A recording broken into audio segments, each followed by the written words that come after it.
Bismillahirrahmanirrahim. Alhamdulillahi Rabbil alamin. Wassalatu wassalamu ala Sayyidina Muhammad wa ala alihi wa ashabihi ajma'in.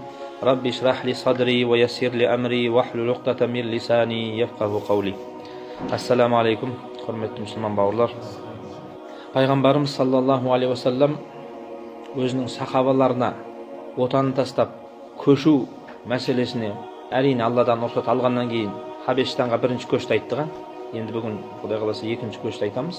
Мұсылмандар кәпір бір өлкені тастап кеткен еді. Пайғамбарымыз саллаллаху алейхи вассаламның хақиқи пайғамбар екенін біліп тұрса да, өздерінің бас пайдалары үшін діннен бас тартып қана қоймай, мұсылмандарды әртүрлі азаптармен азаптап, тіпті өлтіріп те тастаған жағдайларды біз сіздерге баяндағанбыз. Қатты қыспаққа алған мұсылмандар жүргізбеген. Мұсылмандар пайғамбарымыз ең ашықтан өз мұсылман екенін айтты, бірақ басқа мұсылмандар өздерінің мұсылман екенін айта алмайтындай дәрежеде болған ғой. Содан кейін еріксіз бір жерге көшіп, өздерінің діндерін сақтап қалу керек болған. Қазір біздердегі сияқты жайбырақат азан шақырып намаз оқу деген нәрсе жоқ. Ашықтан ашық Құран оқу, Құран үйрету, медресе ашу, университет ашу деген қайда ол? Алла тағаладан басқа Құдай жоқ, Мұхаммед пайғамбар оның елшісі деген сөздің өзін ашықтан айта алмайтындай сондай қиыншылық болған. Содан кейін мұсылмандар өздерінің туып өскен отанын, елін, жерін, жұмысын, бүкіл дүниесін тастап кетуге нестеген мәжбүр болған. Бір кәпір бір мемлекеттен, кәпірлердің арасынан қашқан ғой былай. Оның өзінде де мәңгілікке емес, уақытша, ертең қайтадан елімізге барлық жағдай дұрысталса қайтып келеміз деген мақсатпен. Уақытша жер ауыстыру. Содан кейін пайғамбарымыздың нұсқауы менен мұсылмандардың барлығы сол Хабештан таңдайды. Өйткені ол жерде патшасы Нәжаси өте әділ болған.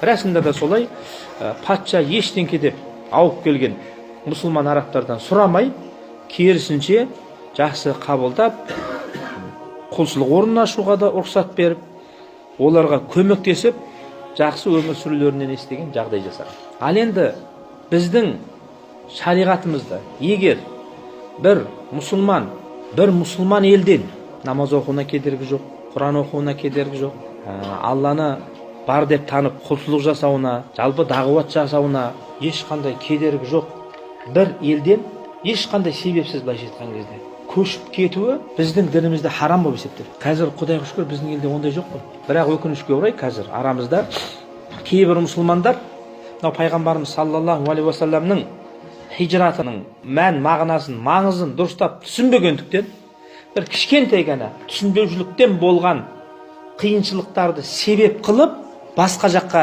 көшіп жатқандарды көресіздер. Естіп жатқан шығарсыздар дейді. Хижрат еттім, мен кеттім. Кезінде пайғамбарымыз, сахабалар хижрат еткен. Олар қай жерден хижрат етті? Олар кәпір бір елден хижрат етті. Сонда сен хижрат еткенде, сонда мына жақта қалған барлығымыз сен кәпірге шығарып тұрсың ғой. Көрдіңіз бе, мәселе қайда жатыр? Баратын елің сенің қай жақ? Қай жаққа бара жатсың? Дініңді қорғау үшін.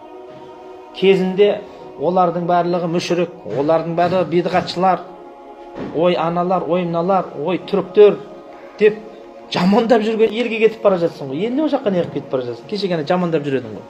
Оларды мұсылман емес деп жүредің ғой. Ал кезіндегі сахабалар пайғамбарымыз хижрат еткен кезде жасырынып кеткен. Бүкіл дүниелерін, үйлерін, жайларын тастап кетуге мәжбүр болып қалған. Тек бірақ мақсат бар, діндерін ғана қорғап қалу үшін. Аналар не? Үйлерінің бәрін сатып, машинелерінің бәрін сатып, бизнестерінің бәрін сол жаққа қарай аударып, сумка ақшамен ана жаққа барып аяқты көтеріп тастап жатыр. Ол хижрат болып есептелмейді. Қателессек Құдай сақтасын, ондай хижрат болмайды. Қазір біздің елімізде жүргенде енді бұл жақсы болайық, жаман болайық, қазақтың жері ғой. Қазақтың шаңырағы. Біздің өзіміздің тіліміз бар, әдет ғұрып, салт дәстүріміз бар. Соны менсінбей, қазақша сөйлесе десең, ну и что деп айтатын адамдар енді кетті ғой түрік еліне көшіп. Енді ана жаққа барғанда үй деп айта алмайды олар. Қазір мысалы қанша уақыт кетті, солардың бәрі түрікше сайрап жүр. Осы жақта туылып өсіп, бір ауыз қазақ тілін білмейтін кеткендер ана жаққа барып бір жылдың ішінде түрікше үйренуге мәжбүр болады. Егер о жаққа барғанда сен түрікше сөйлемесең, сен жүре алмайсың, ол жерде өмір сүре алмайсың сен. Сен мәжбүрсің. Керек болатын ба сенің балаларыңның өзі түрік болып кетеді. Сол жаққа барғанда айтпайсың ба, ну и что деп. Айта алмайсың, ол жерде айтқызбайды саған. Мына жерде неге сол бізді басынғандық, бізді менсінбегендік, бізде бір мұсылманның баласымыз ғой. Жоқ, бізді өздерінен төмен көргендік та бұның барлығы да. Сол кезіндегі кеңес өкіметінің тәрбиесінен шыға алмаған сорлы мұсылмандар деп айтсақ қателеспейтін шығар. Өздерінше қазір Құранмен амал етеміз, хадиспен амал етеміз, нағыз мұсылмандармыз деп, қазір енді хижратқа кеттік деп, елдің бәріне жар салып хижратқа кетті. Бірақ оның істеп отырған іс-әрекеттерінің өзі де пайғамбарымыз саллаллаху алейхи уассаламның және сахабаларының хижраты емес ол. Сахабалар Хабешстанға кеткенде бір жағдайын жасап, жағдай іздеп, жақсы өмір сүрейін деп кеткен жоқ ол.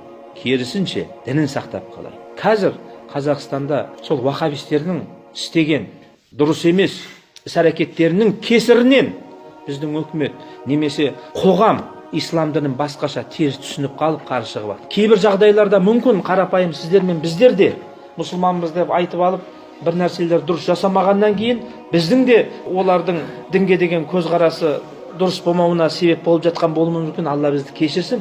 Біздің себебімізбен оның өзі. Ал енді сол бауырларымыз кейбір жағдайларда дұрыс түсінбей, шариғатқа қарсы сияқты бір іс-әрекеттер жасалып жатса, керісінше солардың дұрыс көзқараста болуына ат салысып, мынау қазақ елін, жерін қайтадан ата-баба дініне қайтарып, осы жерде бір мұсылмандар жайлайтын, жақсы бір иманды адамдар өмір сүретін, жақсы бір жерге айналдыруға ат салысудың орнына асапанын алып қашу, ол пайғамбарымыз саллаллаху алейхи уассаламның жолы емес бауырлар. Шайтан не деді? Мен сенің қолыңды деді Алла тағала. Адастыру үшін артынан келем, алдынан келем, оңынан келем, соңынан келем, төбесінен келем, әйтеуір мен тура жолдан оны адастырам деді. Ал енді біз де егер дағуатшы және пайғамбарымыз саллаллаху алейхи уассаламның жолынан жүретін адам боламыз десек, біз де өзіміздің бауырларымыздың оңынан келіп, соңынан келіп, алдынан келіп, артынан келіп, әйтеуір мынау ислам дінінің дұрыс дін екендігін, екі дүниенің бақытын әкелетіндігін, және егер біз расында да мәңгілік ел боламыз десек, осы дін арқылы Алланың арқасында болатындығын біз бауырларымызға жеткізуіміз керек. Ал енді Алладан ұзақтап, Алланың дінінен ұзақтап, бір ел, бір ұлт ешқашан жақсылыққа жетпейді бауыр, жете алмайды. Оны тарих сахнасынан көріп жүрсіз, оны біз көрмесек те, оны кейінгілер көреді. Ал бұрынғы кезінде Аллаға қарсы шыққан, Алланың дініне қарсы шыққан қауымдарды көрдіңіздер, соңы не болды? Сондықтан да осы мәселені хижраттан дұрыстап түсініп алу керек екен бауырлар. Бұлардың барлығы сол пайғамбарымыз саллаллаху алейхи уассаламның не үшін хижрат қылды, қай жерден хижрат қылды, қай жерге хижрат қылды, мақсаты не еді, ұстанымдар не еді, соны білмегендіктен хижрат деген бір нәрсені естіп алғанда, бір-екі бір қыспақ сияқты нәрсені көріп, өздерінше соны желеу қылып, өздерінің жағдайын іздеп, жақсы өмір іздеп, шетелге кетіп атқан туристер деп айтсақ болады, қателессек Құдай кешірсін. Тура сондай болады. Ал енді бұл біздің еліміз, біздің жеріміз ба? Біз осы жерде өміріміздің соңына шейін не істеуіміз керек? Қызмет етіп, өзіміз түзеліп, және қоғамды түзетуге қызмет етуіміз керек. Ауырдың үстімен, жеңілдің астымен жүру деген нәрсе ол болмайды. Алланы ешкім, бауырлар, алдай алмайды. Адамдарды алдауымыз мүмкін, Алланы ешкім алдай алмайды деген. Міне сондықтан да пайғамбарымыз саллаллаху алейхи уассалам бірінші хижрат пайғамбарлықтан 5-ші жыл болса, қалай қайтып кетіп қалғанын мен сіздерге айтып түсіндіргем. Екінші хижрат пайғамбарлықтың 7-ші жылда болған. Сол кезде 100-ден астам адам хижрат еткен. Еркектерден 80-ге жуық адам, әйелдерден 18-20-ға жуық адам, оланы бала шағаны есептемегенде соншама адам Мәдинадан Хабешстанға кетіп қалады ғой. Қанша бірінші хижраттан сабақ алып, Меккенің мүшриктері бүкіл Меккеден шығатын жолдың бәрін жауып тастаса да, әйтеуір бір жолын тауып, Құдайдың қалауыменен соншама адам шығып кеткен ғой Меккеден. Хабешстанға барып жеткен кезде бұлардың хабарлары болғанда осыншама адам жоқ. Жоқ болатынның себебі бар, өйткені олар Меккенің атақты семьяларының балалары, былайша айтқан кезде. Танымал адамның балалары, танымал адамның туысқандары, достары Меккені тастап кетіп қалған. Екінші рет осыншама адам Хабешстанға көшіп кеткенде мүшриктер қатты қорқа бастайды. Мыналар ана жаққа барғанда тыныш жатпайды ғой. Ертең Хабешстанның патшасымен қарым-қатынасқа түсіп, бізді жамандап, ертең ара қатынасымыз үзіліп, немесе солар көмектесіп, әскермен келіп, бізді қайдан алып қоя ма деген қорқыныш болады ма? Әйтеуір бұлар ақылдасып, ақырында Абдуллах ибн Абу Амир, содан кейін Амр ибн Ас деген екі елшіні арнайы Хабешстанға жібереді. Мақсаты не? Жіберудегі сол көшіп кеткен арабтарды қайтадан Меккеге алып келді. Алып келгеннен кейін олар не күтіп тұрғанын сіздер жақсы білесіздер. Ал енді Амр бин Ас деген ол кезде енді мұсылман болмаған, артынан мұсылман болған, Алла тағала ол кісіден разы болсын.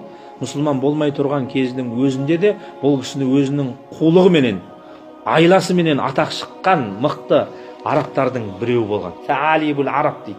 Арабтардың түлкілері деген бір атақты үш адам бар, соның біреуі осы Амр бин Ас болған. Соны арнайы жібереді.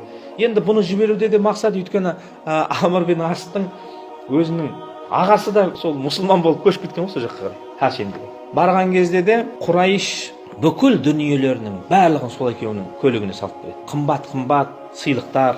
Сендер ең бірінші барған кезде дін адамдарына барыңдар дейді. Енді ол жердің бәрі христиан ғой. Сол жердің дін басыларына барып, сыйлықтарыңды беріп, ертең Нәжашиға кірмей тұрып, ертең Нәжашидің алдына кіріп, біз бауырларымызды қайтарайық деп айтқан кезде, сіздер де бізді қолдаңыздар деген сияқты. Енді пара беру ғой, былайша айтқанда пара. Пәрелеп тастайды олар. Екінші, өкімет адамдарын пәрелейді. Соларға мықты сыйлықтар апарып беріп, ертең біз енді өзіміздің бауырларымызды алып кетейік. Нәжашидің алдына барып біз сөз сөйлегенде сіздер де қолдаңыздар. Олар да айтады келсе. Бірақ енді әділ адам деп атақ шыққан адам ешқашан әділетті адам, бір хабарды алып келсе біреу жайында, міндетті түрде тек оның сөзіне қарап қана үкім шығармайды екен, екінші жақты тыңдайды екен. Сол екі жақты да бірдей тыңдап, содан кейін шешім қабылдаған адам көбінше қателеспейді екен. Әділ адамдардың сипаттары сондай болған екен. Амр бин Ас қасында Абдулла деген досы бар, тартынып Хабешстанға барады, дін адамдарына сыйлықтарын беріп келіседі, өкімет адамдарына сыйлықтарын барып келіседі, Нәжашимен кездеседі. Сол кезде Амр бин Астың айтқан сөз: біздің арамыздан ақыл есі дұрыс емес, әлі ақыл тоқтатпаған деп айтайық енді, қателессек Құдай келсін. Ғилман суфаха дейді араб тілінде. Ақыл есі әлі жетілмеген, оң соңын білмейтін десек болады. Жастар ата-анасын, туған туысқандарын, өлкесін тастап сіздің еліңізге көшіп келіп алды. Ал ана жақта ата-анасы, біздің Меккенің үлкендері сізден сол балаларын қайтадан қайтарып беруіңізді сұрайды. Өйткені олар ата бабасының дінінен бас тартып, қайдағы жоқ бірдеңе кіріп алды. Жарайды, басқа бірдеңе кірсін. Сізге көшіп келді, бірақ сіздің де дініңізге кірген жоқ деген сияқты әңгіме айтады ғой Нәжашиге. Біз түсінетін едік, егер сізге көшіп келіп, сіздің дініңізге кірсе, сіздің де дініңізге кірген жоқ, біздің де дінімізден безді. Қайдағы бір алаяқтың, Құдай сақтасын енді, саллаллаху алейхи уассалам, пайғамбарымыз жайында неше түрлі әңгімелер айтқан ғой. Айтқанның өзінде қорқып кетесің. Пайғамбарымызға жала жауып, сол жастарды қайтарып алайын айтып кетейік біз. Сол кезде ана пәреліп қойған дін басылары, мыналар дұрыс айтады екен, енді өздерінің балалары екен, алып кетіп өздері шешсін бұл мәселені. Біз қайтеміз енді олардың бұндай дау-дамайдың арасына кіріп деген сияқты дін басыларды сөйтіп қолдайды. Содан кейін ана жақтағы параны алып қойған алдын ала өкімет басындағылар, көмекшілері, олар да айтады: мына екеуі дұрыс айтып тұр. Біз Меккенің үлкендерімен бір жастарға бола араны бұзып қайтеміз, қайтарайық деп. Сонда Нәжаши енді, Алла рахмет етсін, артынан мұсылман болған кісі ғой, қайтарайық деп жіберсе болады ғой. Оған да неше талған жоқ дейді, қайтып қайтамын. Менің еліме пана сұрап келген адамдарды мен олардың сөзін тыңдамай қайтарып жіберуім менің әділдігіме сын дейді. Мен оларды да тыңдайын, егер сендердің айтқандарың дұрыс болатын болса, туысқандарыңды қолдарыңа беріп қайтарып жібереді. Міне осы жерде сындарлы сәт келіп тұр, ол оңай емес. Осы уақытқа дейін енді Жафар ибн Абу Талиб қой, пайғамбарымыз саллаллаху алейхи уассалам екінші хижратқа жіберген кезде сол кісіні әмір қылған, өзінің інісі Алидің ағасы әмір сол жақта, 100 шақты адамның. Енді ақылдасады мұсылман. Осы уақытқа шейін Нәжашиға барып, біз осындай жағдаймен келдік, біздің еліміз анандай, олар сөйтеді, олар бүйтеді деп бір алдына барып жамандамаған екен.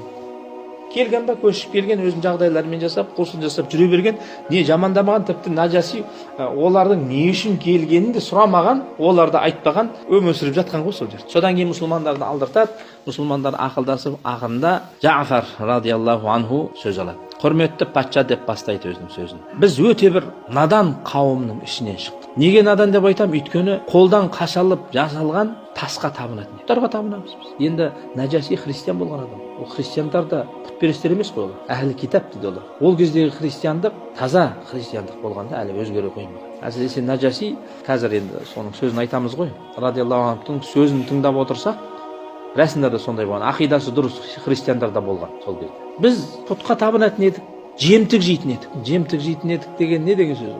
Халал харамға қарамайтынбыз дейді ғой. Мысалға бір өзінен өзі далада сойылмай өліп қалған мал болатын болса, соның етін де жей беретінбіз. Жаманшылықтар жасайтын едік. Арақ ішеді, зина жасайды, алдайды, арбайды, ұрлық жасайды. Жақсылық деген атаулы мүлдем жоқ еді біздің қауымда. Туған туысқандармен мүлдем қарым-қатынасты үзетінбіз, әртүрлі себептермен. Көршілерімізбен жақсы қарым-қатынаста болмайтынбыз.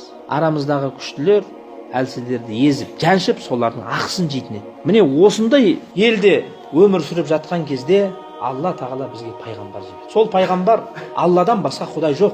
Алладан басқа ешкімге табынбаңдар, ол пұттарға табынбаңдар. Пұттарға табыну ол өте үлкен зұлымдық. Инна ширка ла зулмун азим, өте ауыр зұлымдық. Алла тұрғанда, біздің жаратушымыз тұрғанда, жаратушымызды қойып қойып басқаға табыну өте ауыр күнә болып есептеледі. Жақсылық жаса деп айтты бізге. Аллаға сен, пайғамбарға сен жақсылық жаса, жақсы адам бол, күнәлардан аулақ бол, пұтқа табынба, өзіңнің туған туысқандарыңмен жақсы қарым-қатынаста бол. Олмен қарым-қатынасты үзбе. Көршілеріңмен жақсы қарым-қатынаста бол. Себепсіз қан төкпе деп жақсы нәрселерді айтты. Біз сол кісінің артынан ердік. Және ол кісі де мыналар айтып тұрған сияқты жаман жағыменен атақ шыққан адам емес. Ол кісінің жеті атасынан кім екені белгілі. 40 жасына дейін аузынан өтірік шығып көрмеген адам. Айтқан сөздері міне деп Жафар радиаллаху айтқан кезде Нәжаши қатты әсерленді. Енді өзі әділ кісі болған. Және де біз ойлаймыз, енді қателесе Құдай кешірсін, Нәжаши енді киелі кітаптарды оқыған адам болғандықтан жақында ең соңғы пайғамбардың келетіндігінен хабары болған ғой ол кісі. Ал Жафардың айтқан сөзінен қатты әсерленді. Содан кейін Нәжаши сұрайды: Жафар, енді Мұхаммед пайғамбарларың Алладан сөз алып келеді екен. Бізде енді Інжіл бар, Мұса алейхиссалам Таурат алып келген. Оның да бір киелі кітабы бар. Сол кітаптан маған бір нәрсе оқы дейді, бір бөлігі. Сол кезде Жафар радиаллаху ан қай сүрені оқиды бауырлар? Мариям сүресін оқыған екен. Аузу биллахи минаш шайтанир ражим. Бисмиллахир рахманир рахим. Каф ха я айн сад. ذكر رحمة ربك عبده زكريا إذ نادى ربه نداء خفيا قال رب إني وهن العظم مني واشتعل الرأس شيبا ولم أكن بدعائك رب شقيا وإني خفت الموالي من ورائي وكانت امرأتي عاقرا فهب لي من لدنك وليا يرثني ويرث من آل يعقوب واجعله رب رضيا يا زكريا إنا نبشرك بغلام اسمه يحيى لم نجعل له من قبل سميا. Енді риуаяттарда Жафар радиаллаху анхтың Мариям сүресінің бір бөлігін оқығандығы айтылады. Осыны оқыған кезде Нәжаши жылап жіберген ғой, қатты әсерленген. Содан кейін Абр ибн Асқа қарайды да: мен мына мұсылмандарды сендерге бермеймін, ренжімеңдер. Сендердің айтқандарың сияқты емес екен. Олардың діні дұрыс дін екен. Мен қарап тұрсам, біздің Інжіл менен Құран бір жерден шыққан нұр екен деген сияқты сөз айтады. Енді самауи дін болып есептеледі ғой олардың барлығы. Біздің дініміздің жалғасы екен деген сияқты сөздерді айтады. Осылайша бірінші кездесуде мүшриктердің сағысынады. Айтқандары болмай қалады.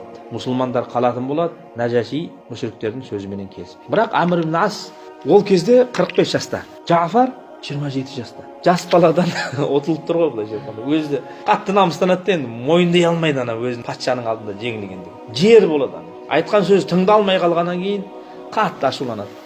Сонда да бір нәрсені ойлап қасында Абдулла айтқан екен ғой: ертең көресің, мен сондай бір сөз айтам.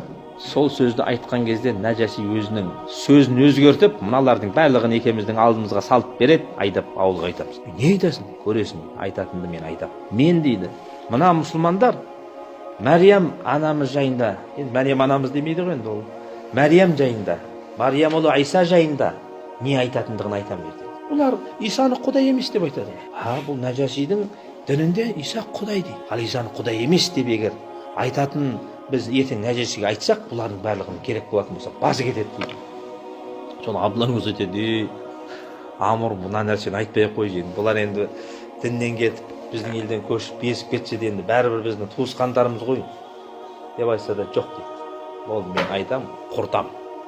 Енді ерегесі болған ғой. Ешкімден жеңіліп көрмеген Амр. Ертеңінде қайтадан Нәжашимен кездесуді сұрайды. Кездескен кезде не болды дейді Амр. Тағы не болды? Мен соңғы сөзімді айттым. Жоқ дейді, соңғы сөзіңді айтқан жоқсыз. Олар жайында әлі сіздің көп мағлұматыңыз жоқ. Мен сізге ең маңыздысын айтайын. Сіздердің табынатын құдайларыңызды, Исаны бұлар құдай емес деп айтады. Енді ол жерде Нәжаши жалпы бірінші кездесуде ақ мұсылмандардың дұрыс екенін біліп қойған, мұсылман болып қойған адам ғой. Бірақ ол жалғыз емес қой, көрдіңіз бе? Айналасында дінбасылары бар, өкіметтегі адамдар бар, халық бар, керек болатын болса. Екінші рет мұсылмандармен Нәжаши кездесуге не болып қалады бауырлар? Мәжбүр болып қалады. Сөйтіп, қайтадан мұсылмандарды шақыртқан кезде мұсылмандар қобалжиды. Не дейміз? Осы мәселе құлақтарына жетеді ғой. Исаны не деп айтамыз? Олар құдай дейді. Біз құдай емес десек, ертең арамыз бұзылып, бізді қайтадан қайтарып жібере ме? Сөйтіп енді ақылдасады мұсылмандар. Бірақ Жафар не дейді? Пайғамбарымыз саллаллаху алейхи уассалам және жаратушымыз Иса алейхиссалам жайында не айтса соны айтамыз, болды дейді. Ар жағын Аллаға тәуекел етеміз. Өтірік айту, екіжүзділік қылу бізде жоқ. Болды, айтамыз. Ары қарай не болатынын бір Алла өзі шешеді. Содан кейін барады, Нәжаши Жафарды тұрғызып, Иса жайында не дейсіңдер? Исаның анасы жайында не дейсіңдер дейді. Сол кезде Жафар радиаллаху анху, біз Иса пайғамбарды Алла тағаланың құлы дейміз дейді. Және пайғамбары дейміз. Пәк болған Мариям анамыздан дүние келген ұл деп айтамыз. Ол да адам деп айтамыз.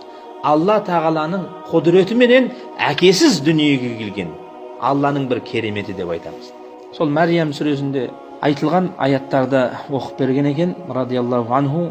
وَذْكُرْ فِي الْكِتَابِ مَرْيَمَ إِذِ انْتَبَذَتْ مِنْ أَهْلِهَا مَكَانًا شَرْقِيًّا فاتخذت من دونهم حجابا فأرسلنا إليها روحنا فتمثل لها بشرا سويا قالت إني أعوذ بالرحمن منك إن كنت تقيا قال إنما أنا رسول ربك ليهب لك غلاما زكيا قالت أنى يكون لي غلام ولم يمسسني بشر ولم أك بغيا قال كذلك قال ربك هو علي هين ولنجعله آية للناس ورحمة منا وكان أمرا مقضيا.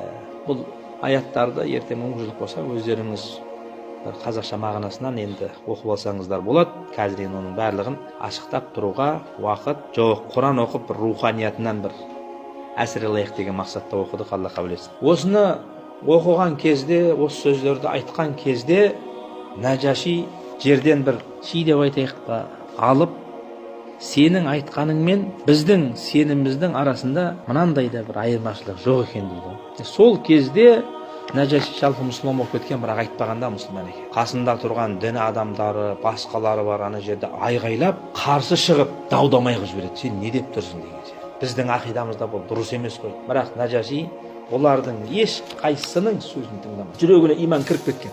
Мүмкін енді мен ойлаймын, қателессе Құдай кешірсін, Нәжаши сол бұрында мұсылман болып қойған адам ғой, бірақ өзінің мұсылман екенін айтпағанда ешкім. Пайғамбарымыз да саллаллаху алейхи уассалам оның мұсылман екендігін біліп, содан кейін жіберген бе екен өзінің мұсылмандығын қорғау керек. Бірақ Нәжаши неге айтпаған өзінің мұсылман екендігін? Егер бұл жерде Нәжаши өзінің мұсылман екендігін айтса, патшалықтан айырылады, патшалықтан түседі. Ал жарайды, патшалықтан айырыла берсін, оған патшалықтың қажеті жоқ. Алла жолында шейіт болсын. Ал бірақ өзіне пана сұрап келген мұсылмандарды Нәжаши кеткеннен кейін кім қорғайды? Нәжашиге бола барған аналар мұсылман. Сондықтан да бұл жерде парасаттылық дейді ғой.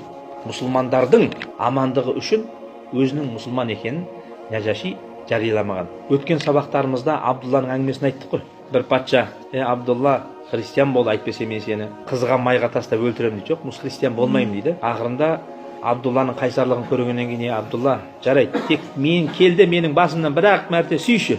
Содан кейін сені және мынау 80 тұтқынды босатып жіберейін деген кезде, бұны істеуге болады екен дейді. Кеп басына сүйіп, сөйтіп мұсылмандардың бәрін алып кетеді. Содан Хазірет Омарға осы хабар жеткен кезде, осы жердегі бүкіл мұсылмандардың барлығы Абдулланың басынан сүю керек, бұл уәжіп дейді оған. Бүкіл мұсылмандар балып Әбекенің басынан сүйеді. Сонда кейбір достары мазақ қылады екен: Әбеке, қалай сүйдің ана нәжістің басынан деп. Оның басынан сүйдім, зато қаншама мұсылмандарды аман алып қалдым ғой дейді. Көрдіңіз бе? Бұл жерде маңызды, өте маңызды деген нәрсені дұрыс түсіну керек та. Тек өзің ғана ойламау керек. Көзсіз батылдық деген нәрсе болмайды, саясатта керек екен. Сол сияқты Нәжаши радиаллаху анху да естіген өзінің мұсылман екенін жария қылмаған. Бірақ айтқан сөздерінен, іс-әрекетінен ол кісінің мұсылман болғандығы айдан анық болып тұр ғой. Пайғамбарымыз саллаллаху алейхи вассалам артынан Нәжаши қайтыс болды деген кезде бүкіл мұсылмандарды жинап алып осы хабарды беріп, ғайып жаназасын оқып. Мұсылман болмаса жаназа намазын оқымайтын еді ғой. Ол кісінің мұсылман болғанын біз мұсылмандар содан білеміз. Алла ол кісілерден разы болсын. Қанша қасындағылар қарсы шықса да 3 шешім қабылдайды. Бірінші шешімі: мұсылмандар қалағанша менің елімде мен бар кезде қалады дейді. Және оларға өте жақсы қарым-қатынас жасап, құрмет қылып, қонақ сияқты күтеміз керек болады. Бұрын енді қарамаған болса ел қатар, енді арнайы бір статус береді да бұларға. Екінші, Меккедегі мүшриктерменен бүкіл қарым-қатынастардың барлығын үземіз дейді. Енді үземіз дегенде олай деп айтпаса да, қасындағыларға айтады: мынау Амрдың алып келген бүкіл сияпатын, сауқатын өзіне қайтарып беріп жіберді. Керек емес бізге. Ол не деген сөз? Алып келген сыйлықты қабылдамаса бір елдің патшасы, сендермен біз ешқандай дипломатиялық қарым-қатынас жасамаймыз деген сөз ғой. Үзілді деген болды. Содан кейін үшінші, өзі мұсылман болады, артынан мұсылмандарға жасырын барып Жафардан Құран үйренеді. Бірақ бұл енді өте қауіпті шешім, бірақ сонда да соны істейді. Бірақ өзінің мұсылман екенін ашық жарияламайды. Алла тағаланың қалауыменен міне осы шешімнен кейін мұсылмандар Хабешстанда емін-еркін, ешқандай қауіп-қатер болмай, мешіттерін ашып, медреселерін ашып, діндерін уағыздап, білімдерін алып, Құрандарын жаттап, 15 жыл өмір сүреді. Хижрат, екінші хижрат пайғамбарымыз саллаллаху алейхи уассаламның өмірінде осылайша тамам болады. Жоғарыда айтқанымыздай бауырлар, Алланың жолында хижрат ету деген нәрседе біздің ойлағанымызда емес екен. Сондықтан да Алла тағала мынау елдің, жердің қадірін біліп, керісінше осы жерде қолымыздан келгенше дінімізді жайып, дінді түсінбей, адам өзінің білмейтін нәрсесінің дұшпаны дейді ғой. Білмей, немесе шайтанның әскерлерінен дұрыс емес мағлұматтарды естіп алып, дінге дұшпан болып жүретін болса, сол бауырымыздың оңынан келіп, соңынан келіп, алдынан келіп, болашағымыз үшін өзіміздің уағызымызды, қызметімізді дінге жалғастыруымыз керек. Егер сол жерде біздің басымызға қиыншылық келетін болса, Алланың ризашылығы үшін сабыр етіп, пайғамбарымыз саллаллаху алейхи уассаламның жолымен жүретін болсақ, иншалла екі дүниеміз абат болады. Және біз солай істейтін болсақ, тек біз ғана емес, біз өзіміздің ұрпағымызға жақсы өмірді дайындап кеткен боламыз да. Біз қайда барып сиямыз ба? Арабстанға барасың ба? Мұсылман деп, бауырым деп.